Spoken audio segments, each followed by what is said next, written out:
Yeah, so we also had the 10th chief in the village. He had ruled the village for 60 years. So while on his throne, he became very old and blind, and he couldn't perform his duties. So the elders of this village had to sit down, find a way how to get rid of him. He was invited in the hut, which is in the palace, given the poisoned food. He ate the food, and that food could not make him die. They tried it for a second time, still could not work because he had protected himself with some traditional medicines. So they had to make a plan for him. They told him that one of your sons has died. Can we take you to the place where we've buried your son so that you can have a touch on the grave? So they could hold him by his hand, and when they reached there, he was pushed in the grave and was buried alive.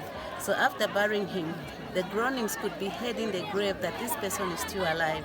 Then after 3 days, when they could not hear that, that's when they said, oh, this man is dead. So they had to dig out his body, cut him and removed the stone and buried him in a traditional way the chief is supposed to be buried. So since that time, the chief is not allowed to go to the graveyard at the time when anyone is being buried, just in case they trick him. And this is a palace for the chief? This is the chief's palace, yes. Okay. And in our local language, we call it Lumpasa. Okay. Lumpasa means a home of a lion or a Okay. lion's den. Okay. We say so because the chief is holding the symbol of the lion. Okay. Yes. And what about this tree? You told me about this tree. The tree, it's a historical tree about Dr. Livingston. After visiting the Victoria Falls, he got lost and found himself in the village. So when he came here, he was the first white man to come to this village.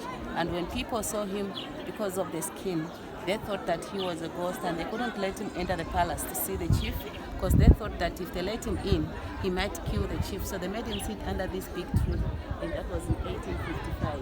And since that time, under this big tree is a meeting place.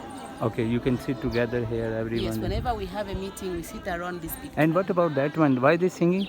There's a memorial service in the village, so now they are going to the graveyard. Okay. Yes, to do a church service there. Okay. Mm-hmm. So they're going to the graveyard. Yes. Okay, it's nice. Let me show you the tree, which one the Mama telling me. And this is a tree.